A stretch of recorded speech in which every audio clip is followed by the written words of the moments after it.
Yang pertama tadi adalah rapat terbatas tentang percepatan penyelesaian pembangunan jalan tol Sumatera dan jalan tol Cisumdawu.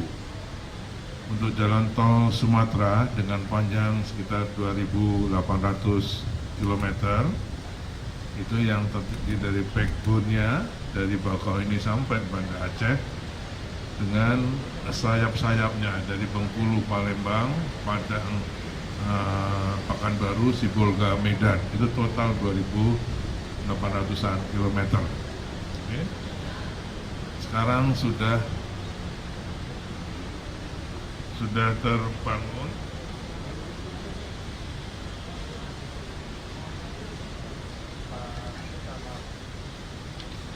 untuk tol Sumatera, sudah terbangun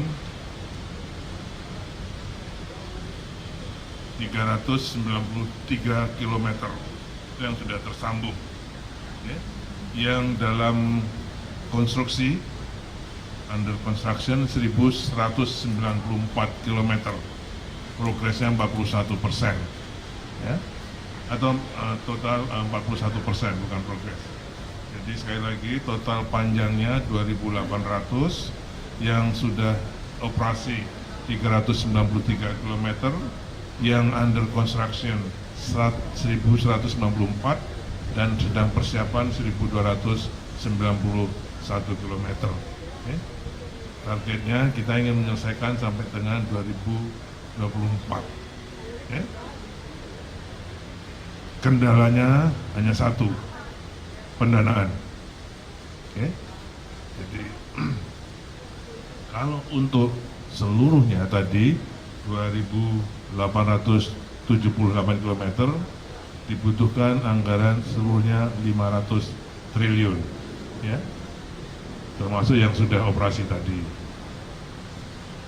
Perbankan, ada komitmen dari perbankan 72,2, dukungan pemerintah 21,6 triliun, dan BUMN kepada Hutama Karya yang ditugaskan 19,6 triliun total. Jadi ada 113 triliun yang committed, ya. Ini termasuk yang sudah operasi tadi sepanjang 393 km. Sehingga masih dibutuhkan anggaran 387 triliun untuk menyelesaikan seluruhnya. Tapi kalau hanya backbone-nya saja, yang dari Bakauheni sampai dengan Banda Aceh, itu adalah 1.970 km, ya, tanpa sirip-sirip, tanpa Bengkulu, tanpa Padang, dan tanpa Sibolga. Tapi itu semua juga nanti akan diselesaikan. Untuk yang backbone-nya saja, itu kebetulan dananya 266 triliun. Nanti ini silakan dibawa ini datanya, ya. Perbankan 42,2, dukungan pemerintah 16,1, BUMN 17,1, sehingga kebutuhan total anggaran yang masih dibutuhkan 191 triliun. Dukungan pemerintah itu seperti Padang, Pekanbaru, itu kan ada terowongan. Terowongan itu ada loan JIK karena membutuhkan teknologi. Itu dukungan pemerintah, ya.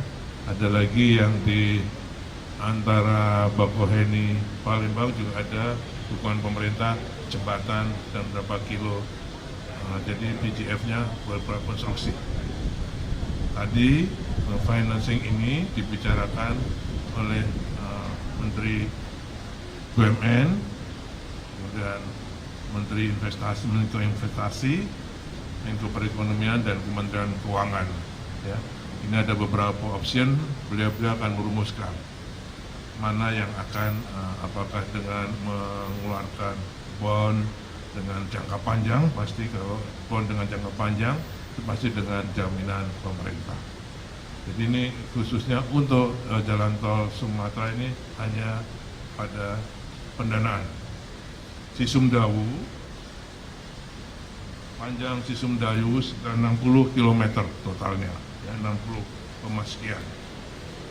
Terdiri dari dukungan pemerintah 27,62 km, sekarang progresnya 81,6%.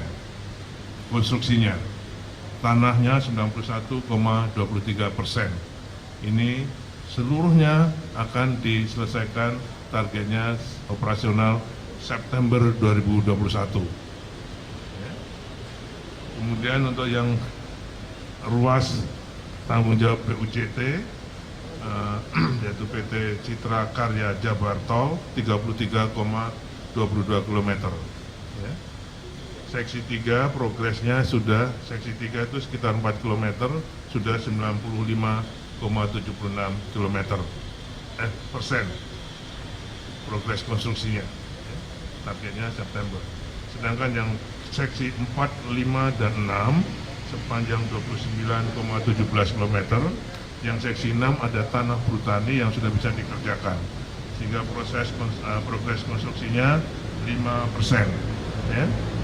Targetnya tetap kita selesaikan September 2021. Kendalanya saya kira kalau di sini pembebasan lahan. Kalau pendanaan oleh investor jadi tidak ada masalah karena sudah ada dukungan pemerintah yang sepanjang, jadi dari 60 km dukungan pemerintah 27,6 km.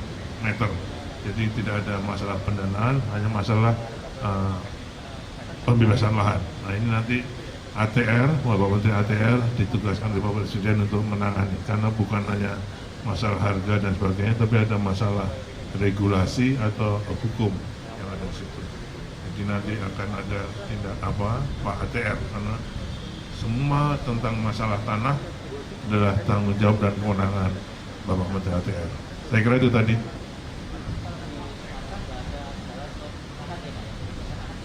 Tidak ada.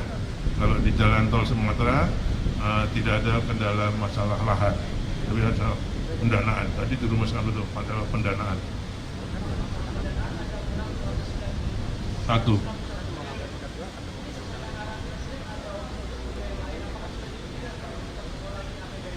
Nah, makanya tadi beliau memerintahkan kepada Menteri BUMN, Menko Maritim dan Investasi, Menko Perekonomian dan Menteri Keuangan, karena ada sovereign wealth fund dan sebagainya. Saya sendiri nggak paham dengan financing.